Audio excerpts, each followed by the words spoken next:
Here we have already discussed the introductory portion of cell membrane, one of the major organelles of our cell, the fundamental unit of life. Now today we are going to discuss what is diffusion and then osmosis. What is osmosis? The diffusion is called प्रसार in Hindi. Diffusion को हम प्रसार कहते हैं। प्रसार कहने का मतलब जैसे आपने कहीं पे, मैंने आपको बताया, आपने सुगंधित अगरबत्ती जला के रख दी, अगरबत्ती जला के रख दी तो वो हायर कंसंट्रेशन, मतलब अगरबत्ती का जहां से धुआं निकल रहा है वो जगह अगरबत्ती की खुशबू या उस धुएं से परिपूर्ण होगी, उस जगह पे उसकी प्रेजेंस ज्यादा होगी। There will be higher concentration of that particular smell और सब्सटेंस और effect which is produced by that agarbatti personally. तो वो पर्सनली व्यक्तिगत रूप से जो अगरबत्ती, जो खुशबू, जो एरोमा, जो कॉन्सेप्ट वो क्रिएट कर रही है, वहां पे जहां पे अगरबत्ती रखी हुई है वहां पे हायर कंसंट्रेशन का एरिया होगा। और उस हायर कंसंट्रेशन एरिया से जब हमारे तक खुशबू आए, हम कमरे के दूसरे एरिया में बैठे हुए हैं, दूसरे कोने में बैठे हुए, दूसरे एंड पे बैठे हुए हैं, और हायर कंसंट्रेशन से जब लोअर कंसंट्रेशन में कोई भी चीज, सॉल्वेंट या ऐसा सॉल्यूशन का कोई पोर्शन मूव करता है higher to lower, it is called diffusion. As per the book definition, I am going to read this: the process by which a substance uniformly splits into another substance from by random movement of its particle from a region of higher concentration to lower concentration। इसमें कभी भी ऐसा कोई नहीं set procedure नहीं है, ये एक धीमी प्रक्रिया होती है डिफ्यूजन, और उसमें धीमे धीमे किसी एक, मतलब दो चीजों की मिक्सिंग होती है, लेकिन कोई एक चीज आकर वहां पर मिक्स हो जाती है। जैसे मैंने आपको बताया, हम एक सिंपल अगरबत्ती का एग्जांपल ले रहे हैं। अगरबत्ती को हम बंद करते हैं तो अगरबत्ती से जो धुआं या एरोमा निकल रहा है, जिसको आप खुशबू बोल सकते हैं, तो वो कमरे की एयर में मिक्स हो रही है, मतलब दो चीजों की इंटरमिक्सिंग हो रही है। कोई सेट प्रोटोकॉल नहीं है, लेकिन हायर कंसंट्रेशन से लोअर कंसंट्रेशन की तरफ जो मिक्सिंग होने वाले दोनों मटेरियल हैं, उनमें से एक के हायर कंसंट्रेशन से लोअर कंसंट्रेशन में पार्टिकल्स मूव कर रहे हैं, जिसके कारण से इंटरमिक्सिंग हो रही है। अब इसकी सिग्निफिकेंस क्या है, डिफ्यूजन के महत्व देख लीजिए क्या है। Diffusion helps in the distribution of various substance throughout the cytoplasm of the cell without much delay. It helps in exchange of respiratory gases. अब देखिए, जो आपकी श्वसन वाली गैसें हैं, आपने कहीं पे सांस लिया और आपने, यदि मैं अपने मुख से सांस ले रहा हूँ, है ना, I am taking O2 as a inhalation, and during exhalation I am releasing CO2। so यदि मैं CO2 को यहीं पर सोचूं कि मेरे मुख से छूटी हुई CO2 यही है और दिन भर की CO2 यहीं पे इकट्ठी रहती, तो पता चला मैं तो जब इनहेल करूंगा तो मैं बेहोश हो जाऊंगा, क्योंकि फिर CO2 ही जाने लगेगी। धीमे धीमे जब हम O2 इनहेल करते हैं और CO2 को बाहर निकालते हैं, बाहर निकालने के दौरान जो हमारे माउथ से, जो हमारे मतलब फेफड़ों से, लंग्स से जो कार्बन डाइऑक्साइड बाहर निकल रही है, वो बारंबार जो है डिफ्यूजन के द्वारा लाइट होती जाती है, और यहाँ पे ऑक्सीजन भी आ रही है और बाकी की गैसेस भी आ रही है। तो वो एक हायर कंसंट्रेशन रीजन से लोअर कंसंट्रेशन रीजन में जा रही है हमारी कार्बन डाइऑक्साइड, ऐसा हम इसको समझ सकते हैं। Various material such as gases, liquid, solid dissolve in the medium, सारी चीजें मीडियम में घुल जाती है। Loss of water in vapour from the aerial parts of the plant, transpiration भी होता है। तो डिफ्यूजन के बहुत सारे सिग्निफिकेंस हैं। जब मैं आपको भेजूंगा, नोट्स प्रिपेयर कीजिएगा तो उसमें जरूर लिखेगा what are the significance of diffusion. Second is osmosis, second term is osmosis. अभी हम इनके दोनों के बीच में डिफरेंस भी पढ़ेंगे। Second term is osmosis. अब ऑस्मोसिस को हिंदी में बोलते हैं परासरण। परासरण मतलब दूर की तरफ जाना, किसका दूर की तरफ जाना, वाटर का दूर जाना। अब इसकी डेफिनेशन थोड़ा बुक से पढ़ लीजिए, फिर मैं आपको इसको समझा देता हूँ। द डिफ्यूजन ऑफ वाटर और solvent through a low concentrated through a semi permeable membrane from a solution of lower concentration to higher concentration. अब इसका सीधा सा एग्जांपल देखिए, आपके घर में किशमिश होंगे जिनको रेजिन्स बोलते हैं। If you are having raisins, you pour into the water. एक 1 cup of water, then 4 to 5 raisins inside it, and hold the water. उसको पूरे पानी से ढक दीजिए, मतलब उसको भर दीजिए ऐसा कि वो पूरी तरीके से भर जाए। देन आफ्टर आप देखेंगे 2 घंटे बाद उसको देखिए तो आपकी जो किशमिश है वो फूली हुई मिलेगी आपको, और किशमिश के ऊपर लेयर भी रहता है। किशमिश क्या है? सूखा हुआ अंगूर है, मीठा सा रहता है, हायर कॉन्सेंट्रेटेड सॉल्यूशन है वहां पे। अब यहाँ पे देखिए सॉल्वेंट या वाटर, सॉल्वेंट या वाटर उस किशमिश के अंदर कैसे पहुंच गया? उस किशमिश के अंदर पहुंच गया ऑस्मोसिस के द्वारा। यहाँ पर सॉल्वेंट या वाटर, जो आपका वाटर है, और यदि आप 10 किशमिश डाल देंगे तो पानी भी मीठा हो जाएगा, थोड़ा सा वो देखना। तो जो मीठापन आएगा वो होगा डिफ्यूजन के कारण, वो हायर कंसंट्रेशन से लोअर कंसंट्रेशन में गया, लेकिन जो वाटर वहां पे पहुंच गया उनकी जगह पे, दैट विल बी ऑस्मोसिस। उस प्रक्रिया को हम ऑस्मोसिस बोलते हैं। यदि पानी अंदर की तरफ जा रहा है तो एंडोऑस्मोसिस, यदि बाहर की तरफ जा रहा है तो एक्सोऑस्मोसिस। दूसरा एग्जांपल देखिए, अब इसी को आप अच्छा शुगर सॉल्यूशन लीजिए। शुगर सॉल्यूशन मतलब चाशनी। चाशनी मतलब जैसे आपने रसगुल्ले की चाशनी ले ली, या जो भी मीठा में हम यूज करते हैं, लौंग लता की चाशनी ले ली, उसमें आप इसी किस्म को जो फूली हुई थी वापस से डाल दीजिए। अब आप देखेंगे कि यही जो आपका वाटर था वो रेजिन्स जो आपकी किस्म से दोबारा फिर से वो पिचक जाएंगी, अपने इनिशियल फॉर्मेट में आ जाएंगे। इनिशियल फॉर्मेट में आने के कारण इसको हम दोबारा ऑस्मोसिस बोलेंगे, क्योंकि वहां पे लोअर कंसंट्रेटेड आपकी किशमिश थी, और शुगर जो आपकी चाशनी है, शुगर का सॉल्यूशन है, वो हायर कंसंट्रेटेड ऑफ मतलब सॉल्वेंट से वो मजबूत था, तो वहां से सॉल्वेंट मूव होके लोअर कंसंट्रेशन से, तो दोनों ही प्रक्रिया में ये ऑस्मोसिस कहलाएगा, जिसे हिंदी में हम परासरण कहते हैं। अब दोनों में डिफरेंस देख लीजिए, what are the basic difference between diffusion and osmosis.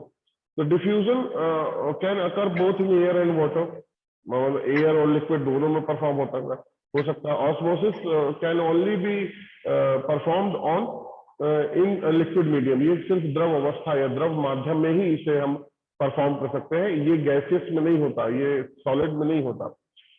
Second, diffusion का देखिए, it involves movement of molecules. अब मॉलिक्यूल्स के मूवमेंट क्या है? जो आपके सॉल्यूट के हैं। सॉल्यूट आपका सॉलिड भी हो सकता है, लिक्विड भी हो सकता है, गैस भी हो सकता है। तो सॉलिड, लिक्विड और गैस का जो मूवमेंट है वो हायर कंसंट्रेशन से लोअर कंसंट्रेशन पे जाता है। अब आप ऑस्मोसिस की बात करें तो ऑस्मोसिस में जो आपका सॉल्वेंट है, सॉल्वेंट मतलब पानी, जनरली हम शरबत में यदि शक्कर मिलाते हैं तो सॉल्वेंट वाटर है, ये आपको मैंने पहले भी बताया था। तो वाटर की जो मूवमेंट होती है लोअर कंसंट्रेशन से higher concentration, that is called osmosis, है ना। और डिफ्यूजन में क्या है? इट कैन ऑकर विदाउट और through a semi permeable membrane. Semi permeable membrane हो डिफ्यूजन में ऐसा जरूरी नहीं है, लेकिन osmosis if osmosis is going on, if the process of osmosis is going on, the presence of semi-permeable membrane is necessary, it is mandatory। यदि कहीं पर परासरण हो रहा है, ऑस्मोसिस हो रहा है, तो ये बात निश्चित है कि वहां पर सेमी परमिएबल मेम्ब्रेन का उपस्थित होना अति आवश्यक है, उसके बगैर ये संभव नहीं है। ऐसा मैंने आपको 3 प्रकार की मेम्ब्रेन्स बताई थी, तो आप उसमें जो है यदि लास्ट वीडियो में रहे होंगे तो ठीक है, नहीं तो फिर उसकी रिकॉर्डिंग वगैरह देखेंगे अपन, है ना। It equalises the concentration of diffusible molecules through the medium. अब जो डिफ्यूजन होता है वो जो कंसंट्रेशन है उसको लेवलिंग का काम करता है, उसको बराबर कर देता है। और जो ऑस्मोसिस है, it does not equalise the concentration of the solvent और द सॉल्यूशन और the from the higher concentration to lower और फ्रॉम लोअर टू हायर। मतलब ये किसी भी तरीके से कंसंट्रेशन को बैलेंस नहीं करता है, जो ऑस्मोसिस की प्रक्रिया है। फिर डिफ्यूजन में आइए, it is dependent upon the kinetic energy of the molecules, और ये काइनेटिक एनर्जी के मॉलिक्यूल्स पर डिपेंडेंट है। ऑस्मोसिस क्या है? दो it is a diffusion of solvent molecules, yet it is influenced by the presence of solute in the system. और जो आपका ऑस्मोसिस होता है ये सॉल्यूट के पार्टिकल्स पर डिपेंडेंट है। मैं आपको नोट्स ये भेज दूंगा, मैंने आपको समझाने की कोशिश तो की यहाँ से, और मैं आपको नोट्स भेज दूंगा, तो आप उसको नोट्स को थोड़ा सा देख के और डायग्राम और एक्टिविटी जो भी इसमें दिया हुआ है उसे आप पढ़िएगा। अब बात आती है केमिस्ट्री में टाइप्स ऑफ सॉल्यूशन। ये मैं आपको बोर्ड पे बता दूं थोड़ा सा।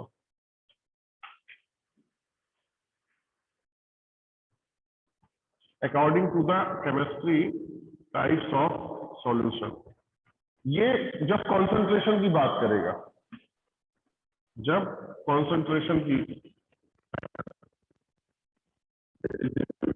upon the concentration or dilution of that particular solution, यहाँ पर there are three types of solution. First, isotonic solution. Second is hypotonic and hypertonic. Hypotonic,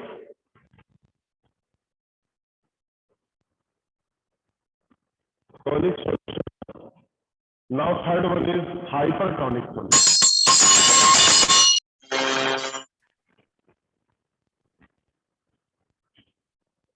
When the concentration of solute and solvent is equal, iso का मतलब होता है same, iso का मतलब होता है same.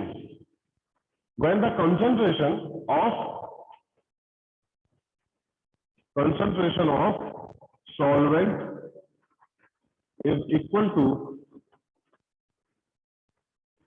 concentration of solute. Please mute your mic. जिनका भी माइक का आवाज आ रहा है उसको म्यूट कर ले, बड़ा डिस्टरबेंस होता है, मेरे को बड़ा समस्या हो रही है। नाउ हाइपोटोनिक सॉल्यूशन में क्या है, concentration of solute is less than concentration of solvent. Now next is hypertonic.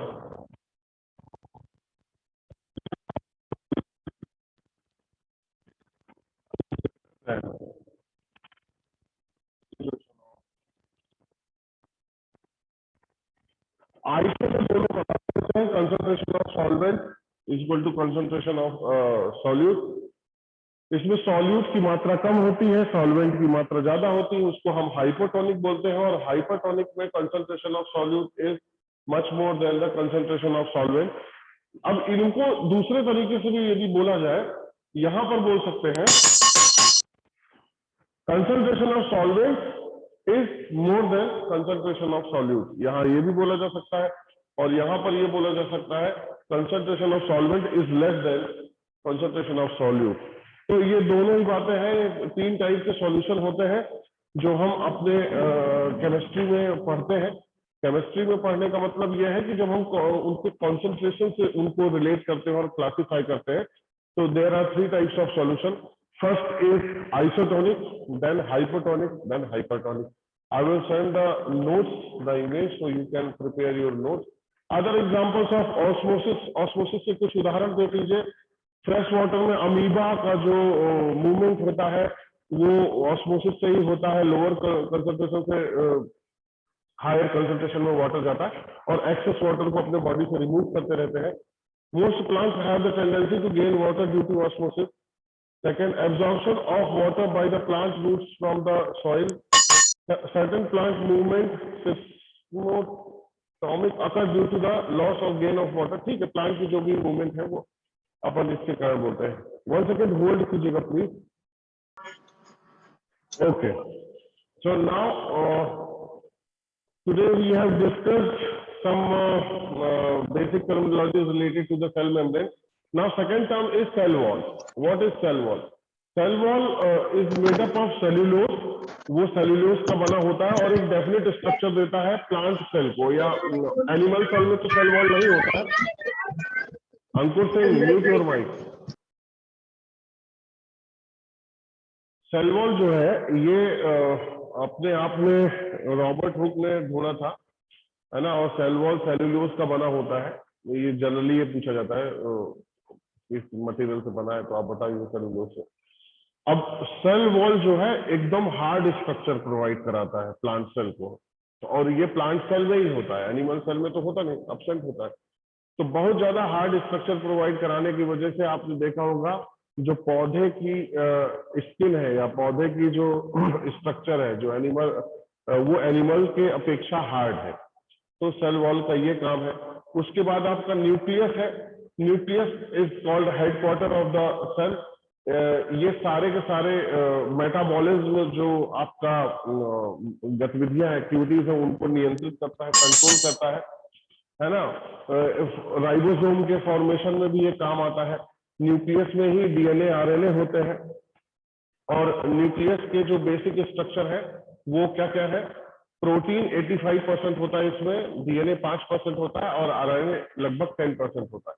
तो ऐसा करके है। और इसका भी न्यूक्लियस का स्ट्रक्चर होता है। तो न्यूक्लियस के स्ट्रक्चर में बेसिकली न्यूक्लियर मेम्ब्रेन, जिसके अंदर बाहर की जो आउट लेयर हो गया उसका न्यूक्लियोप्लाज्म, जो उसके अंदर कोशिका द्रव्य भरा हुआ है वो, न्यूक्लियोइड जो उसका भी सेंटर का पोर्शन है वो हो गया, और क्रोमेटिन सेट्स हो गए जो आपके डीएनए आरएनए के जो स्ट्रक्चर्स हैं और जो आपके ऐसे सेल लाइक स्ट्रक्चर है, ये सारी चीजें इनमें है।